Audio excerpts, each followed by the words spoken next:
Jaffer. Merci, Madame la Présidente.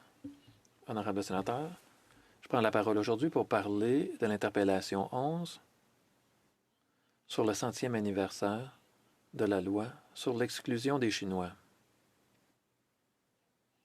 Tout d'abord, je voudrais remercier notre collègue, le sénateur Wu, d'avoir présenté cette interpellation et de nous avoir encouragés à parler des expériences d'une communauté qui est fondamentale pour le développement et le caractère du Canada. Il est honteux de constater que le racisme anti-asiatique est en hausse au Canada. J'ai entendu tant d'histoires bouleversantes de la part d'habitants de la Colombie-Britannique.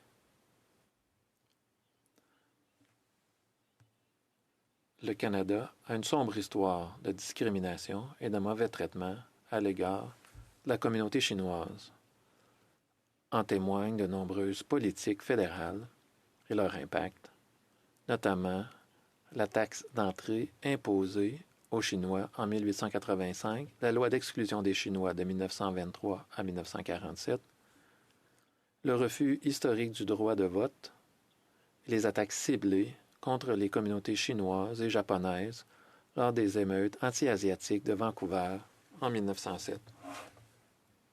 En février, le sénateur Wu a décrit avec éloquence l'impact de ces politiques et de ses expériences plutôt sur les Canadiens d'origine chinoise, la souffrance, l'humiliation et la peur qu'elles ont causées, ainsi que l'héritage de ces politiques et leur effet continu sur la communauté. La pandémie de COVID-19 a mis en lumière certaines des rancœurs à peine voilées qui ont continué à couver dans la société. Je suis attristé de savoir que le racisme ciblé à l'égard des Canadiens d'origine asiatique a été clairement perçu dans ma province, la Colombie-Britannique. Les preuves de cette réalité honteuse se trouvent dans un rapport complet de 500 pages du commissaire aux droits de la personne de la Colombie-Britannique publié au début de l'année. Le rapport confirme, et je cite, que le racisme anti-asiatique ciblé et les actes discriminatoires ont augmenté en fréquence et en gravité dans les communautés de la Colombie-Britannique et du Canada au cours de la période de la COVID-19. Fin de la citation. Les faits suivants devraient tous nous alarmer et nous bouleverser. Le service de police de Vancouver a signalé qu'entre 2019 et 2020, il y a eu une augmentation de 717% des incidents haineux visant les résidents d'Asie de l'Est. Ces incidents comprenaient des insultes raciales, des graffitis racistes, des menaces verbales, du harcèlement et des agressions physiques.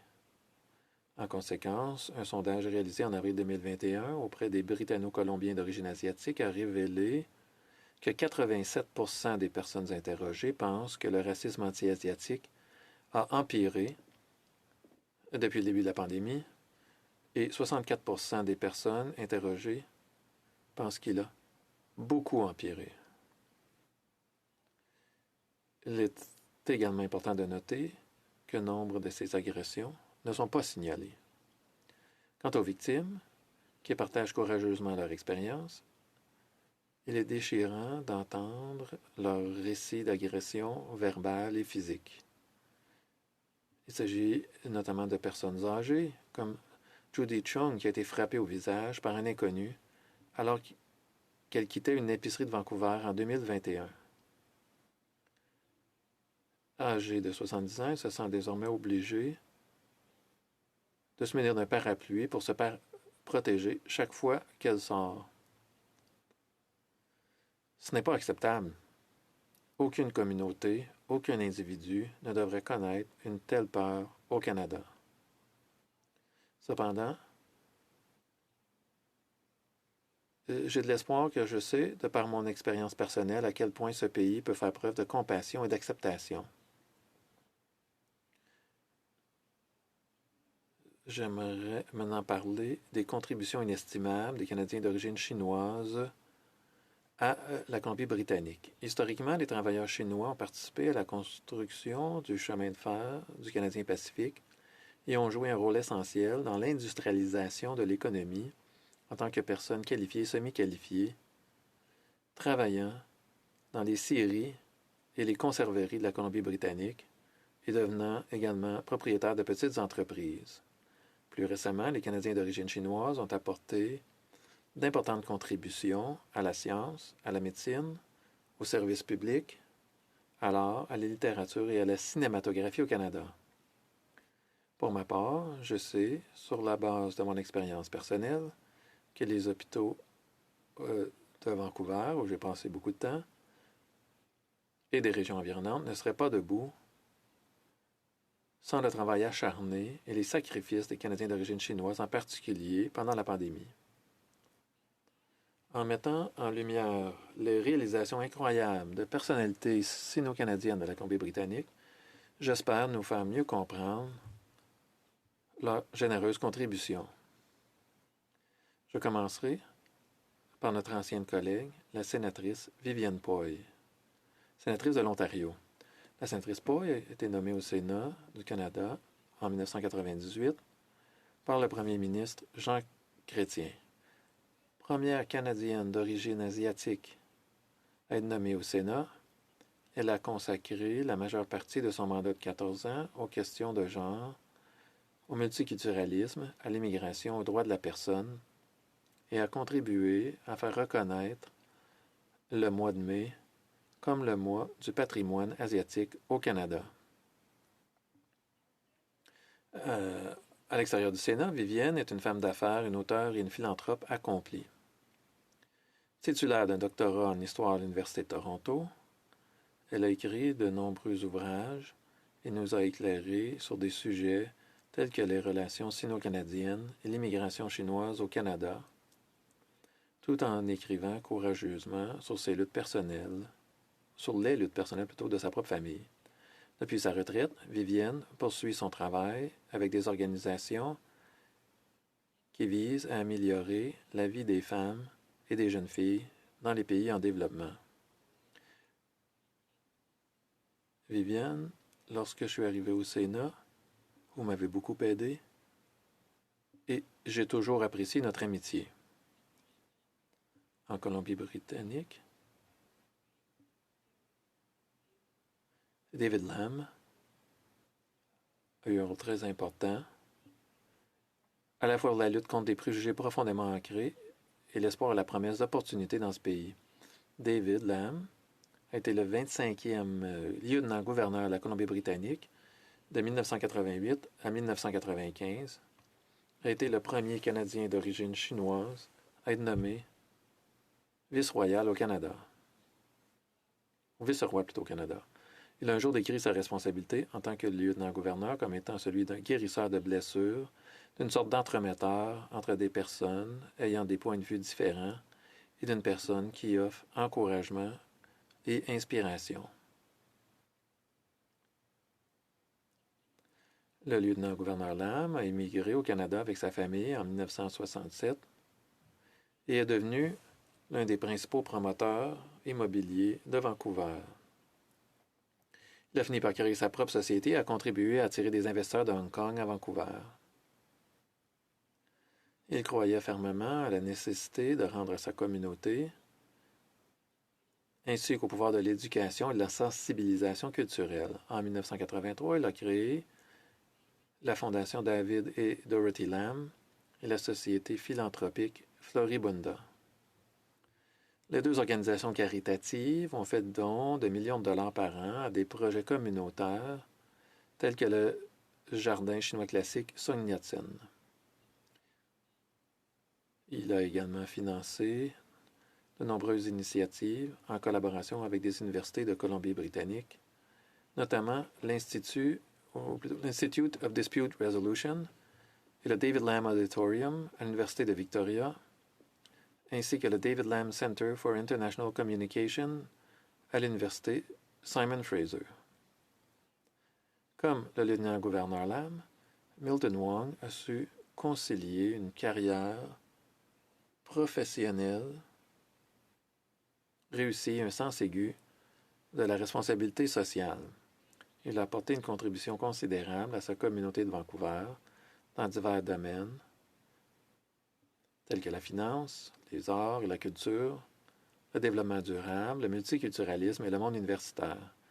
Il a notamment fondé l'Institut Laurier, une organisation à but non lucratif consacrée à l'étude de la diversité au Canada. M. Wong faisait toujours tout ce qu'il pouvait pour encourager les jeunes à participer à la politique et à leur communauté.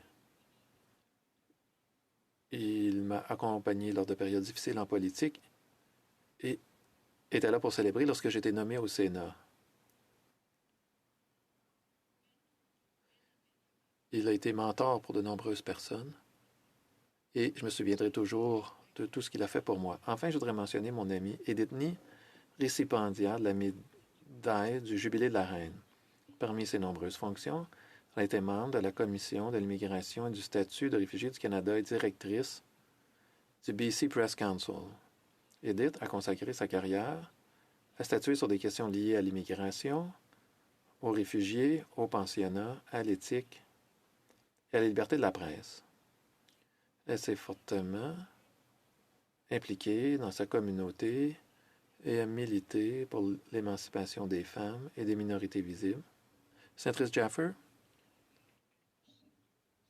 je dois faire ce qui suit. Je dois soulever ce point technique. Honorable sénateur, il est maintenant 18 heures et conformément au règlement 331, je dois quitter le fauteuil jusqu'à 20 heures, à moins que vous soyez d'accord d'ignorer l'horloge. Êtes-vous d'accord pour ignorer l'horloge?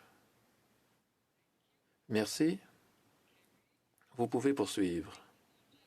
Sénatrice Jaffer. Merci, Madame la Présidente.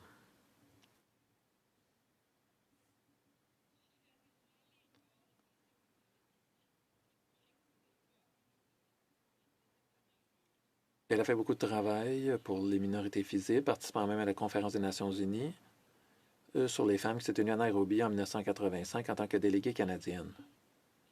Edith Ni et Patsy George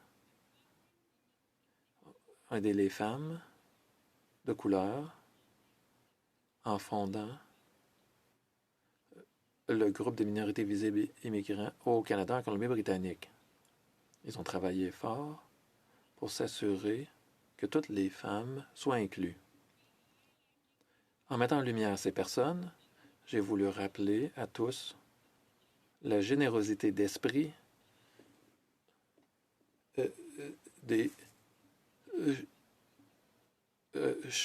dont les Chinois ont fait preuve à l'égard de la Colombie-Britannique et l'amour qu'ils portent au Canada dans son ensemble, tout en célébrant leur réalisation et leur service public.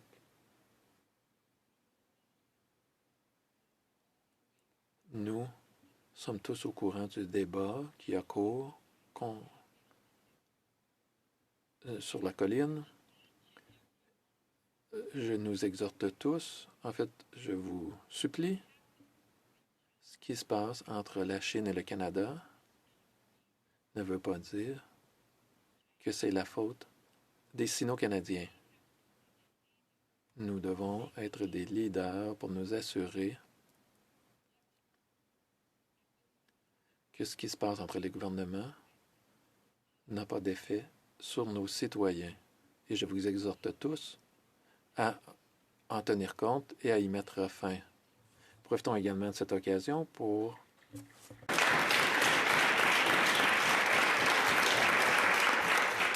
Thank you.